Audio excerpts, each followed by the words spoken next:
Hey guys, this is Al again. I'm back. I've been traveling all week, so I haven't really done anything with the car. But I'm back today. The car's up in the air, as you can see, and I'm doing a quick inspection of the braking system. So what I've seen so far is that somebody'd been in here before at some point. And you can see that some of these lines, let me see if I can show you. Let's take a step back, and you can see where that exhaust pipe is. Some of these lines are like brand new and freshly bent. So and then he's got some other lines that I'm guessing it's always kind of tricky to do this. See those? They're all labeled. They look like they're basically brand new brake lines. So it looks like somebody's already been in here once before. Not sure how far along they got. There is some kind of pretty major leak, but it's coming from high up. It's actually coming from the reservoir, and it's causing a bunch of leakage. You can see there's some leakage over here as well, and the transmission is leaking. There's like lots and lots of leaks. The brake hoses themselves, though, they look okay in the front. In the back, so I got this hose over here, which looks kind of horrible. Right, it's like a braided hose. It looks kind of bad. This one over here, that brake hose over there, looks like it's in really bad shape. And those two look really shoddy. Let me see if I can show you. See those two? They look really shoddy. This one doesn't look too good. On the other side, this one looks kind of shabby, but the other two that come off the brake caliper don't look too bad. Those ones over here don't actually look that bad. So they look like somebody'd already gone in there and kind of taken care of those. So, you know, that said, I mean, the wheels are completely locked up. I'm not sure if the parking brake is on, but it looks like somebody's already been on one side.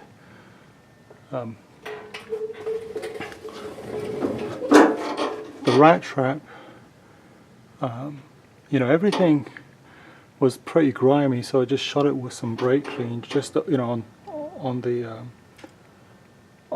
outside, just to kind of get rid of all the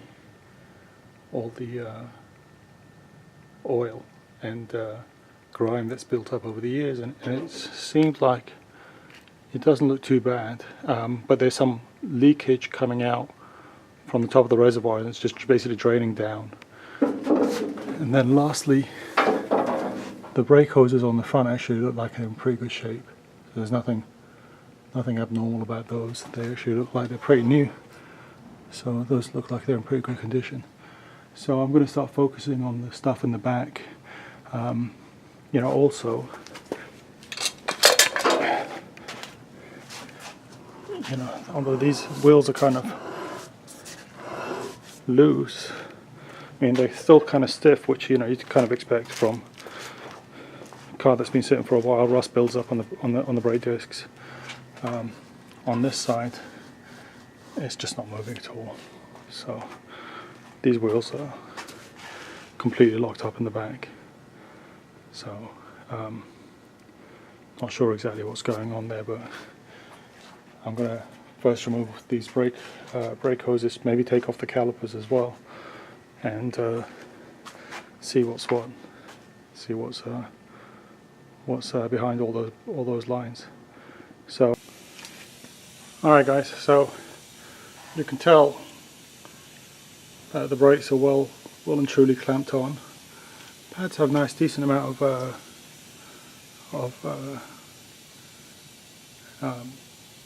meat on them, so that's really good. I'm not sure exactly what the deal is with the parking brake, whether it's working fine. So you can see this one is pretty free to move. It's kind of maybe a little bit jammed up. So and it moves a little bit, but it looks like this spring is compressed all the way tight, and this one has got plenty of travel on it. I'm not sure exactly what's going on there. So what I'm going to do is I'm going to get a little bit of PB Blaster, get it on the crap. It's on. Alright, so I'm going to see if I can take off the caliper. Doesn't look like it's too much work to do. So give me a second, let me unbolt this guy and see what happens. Alright. So as I showed you guys earlier, the car underneath, you can see a lot of grot and there's a lot of leakage. So the front brake hoses look like they're in pretty good shape, but the rear brake hoses are pretty dire. I did end up basically pulling the wheels off, and I started basically working on the calipers. So the moment I took off this hard line over here, this guy was super rusty on one side. So there was definitely a blockage there, because this just basically just came off in my hand. I didn't really put any pressure on it. The other side came off okay, but you know, it looks like it's blocked. Plenty of black, like little black pieces of rubber that came out as well. So I'm going to basically go through this system right now. I'm going to do all the brake hoses. You probably may take the calipers off. I don't know.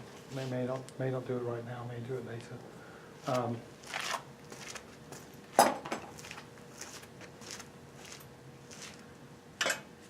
Also, when I did undo those hard lines, a bunch of air came out of the system, lots of pressure, right? So even though the car hasn't been run in probably a week now since I was last here, there was still plenty of pressure in the lines. A lot more than I would expect to see from a let's say like a regular car. Like it almost felt like somebody, you know, pumped the brakes 5 times and then had his foot on the brake. That kind of deal. So I don't know whether that's normal or abnormal. It's basically dripping down right now. Wheel has started to turn. So that's a positive. So it looks like whatever pressure was in the system was preventing the back wheels from turning, and that's why basically the car wasn't going anywhere. So what I'm going to do right now is I'm just going to keep going and pulling off some of these lines. I'm probably going to have to. Well, I'm obviously going to have this line, get this line remade. So I have some conifer brake lines that I bought maybe a decade ago. I bought them for a P6 Rover that I owned, got them from England, and I'm going to see if I could use those if they're the same diameter, and remake this line. So we'll see what happens. But in the meanwhile, let me keep working on this, and I'll give you guys an update before I wrap up. Thank you. All right. So I ran into a little bit of a snag. Everything looks like it will come off. These bolts, I think they're 19mm, 3/4 inch, but they look like they'll come off with just there's just 2 bolts that need to be taken off, and then sorry. So I ran into a little bit of a snag. Calipers, for the most part, apart. Everything is being all the lines, hard lines, have been removed, except for this one over here. That guy. If you can see carefully, the line has been rounded. You know, the fitting's been rounded on pretty badly, and it's not coming off.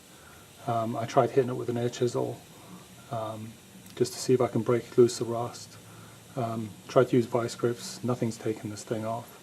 So I'm guessing the only way that I can remove this is to just cut it with an angle grinder or a cut-off wheel, and then maybe just buy a new flare fitting and bend it back and see if I can get it all put back together. So that's the problem. I'm kind of worried about that because that's a pretty long line to bend out, and I really don't want to be messing around with it. So maybe I'll just leave the caliper right where it is right now. The other side is kind of the same way. It's also nasty and rotten.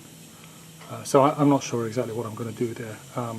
I'm probably going to have to do something because it doesn't look too good, does it? Hey guys, okay, so I got the caliper off. Only real problem that I ran into was on both sides the fitting that went in here was frozen, and it was just real rusty, and I guess nobody's ever taken this off because it's rusty all the way around it. And really all you have to do is undo these two bolts and you can get to it. But in any case, I had to use a cut-off tool, and then I could use an extractor bolt kit to remove it. So it worked pretty well. Both calipers are now off the car.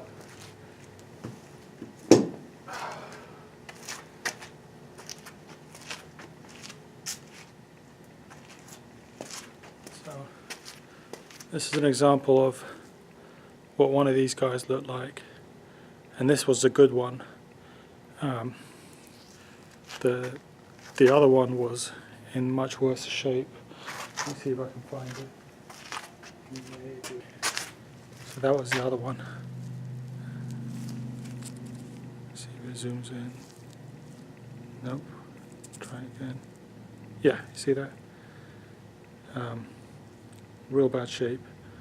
So really not much I could do about it except for cut the hard line off. Hopefully I could just flare that fitting and put new, flare the line again and just put new fitting and just push it down a little bit more. But I don't know yet. I don't know what to do about it just yet. So the calipers are off. So you can see it. Everything now moves pretty freely, which is great.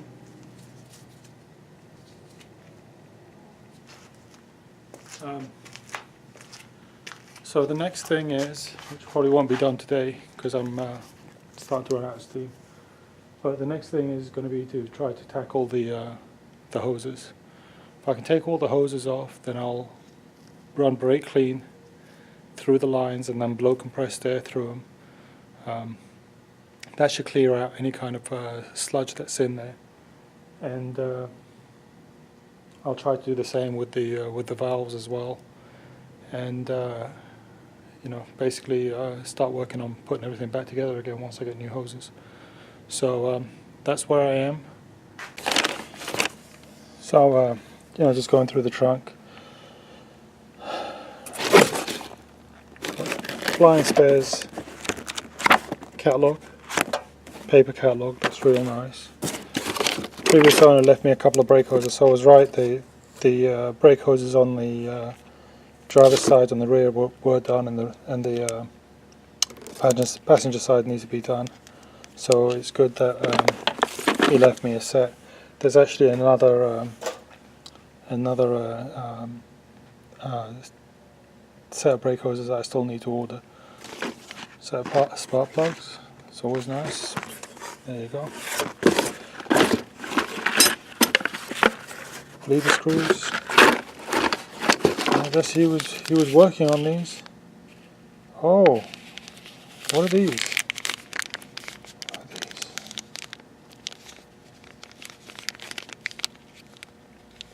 Oh, more bleeding screws. More bleeder screws. Okay. Guessing this is a fuel filter. And a couple of the Harbor Freight hose clamps, which are actually pretty good hose clamps. I have a set of these. I'm very happy with them. So it looks like next time I come back over here. Oh, he also left me a bubble flare tool, which is nice as well. So next time I come back here, I'll start working on this stuff and seeing if I could get those brake hoses off. And I'd like to at some point get back onto my Brooklands. I was just running it right now while I was cleaning up.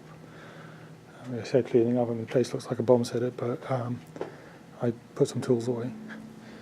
So this car's got a real funny running issue where it would be stuck in second gear. It's stuck in limp home mode, but as soon as I plug the battery in, it would lock the doors and the hazard lights would go on, and it would rev between 1,000 and 1,500 RPM, and if you leave it running long enough it'll stop the hazards, but then it will just turn them back on again, and then it'll stop them for a while, and then it'll turn them back on again, and then eventually it'll just stop them for a fair amount of time. I'm not sure exactly what's going on. I only have one key for it. I don't have a key fob. I ended up basically replacing the coupling, but the key, the lock barrel doesn't feel like it's got any blades in it, so I don't know whether I just put it back together wrong or there's something wrong with the lock barrel. I ended up buying a second-hand lock assembly and key from Brooklands, but it's a 96 model, and as a 96 model it has, I don't think it has an alarm piece. The original key plugged in where it's supposed to be, and then just unplug the assembly from the back of the car and put the new one in. The car would run. I mean, it would be fine, but I don't think that that's the right solution. So I'm a little bit perplexed with this car. Actually, I love this car. I probably like this car more than my other, more than the Shadow, more than the Continental as well. But I just need to figure out basically how to fix it. So I'm actually dabbling with the idea of just doing away with that entire fuel injection system, because it's just such an unknown entity, and I'm thinking maybe the smart thing to do is to go with a Mega Squirt injection system. It has a 4L80 controller built into it, and just trying to basically make it work that way and just bypassing everything, the alarm module, everything with it. But I don't know enough about these cars to go there yet, so we'll figure it out. But that's it. Thank you very much, guys.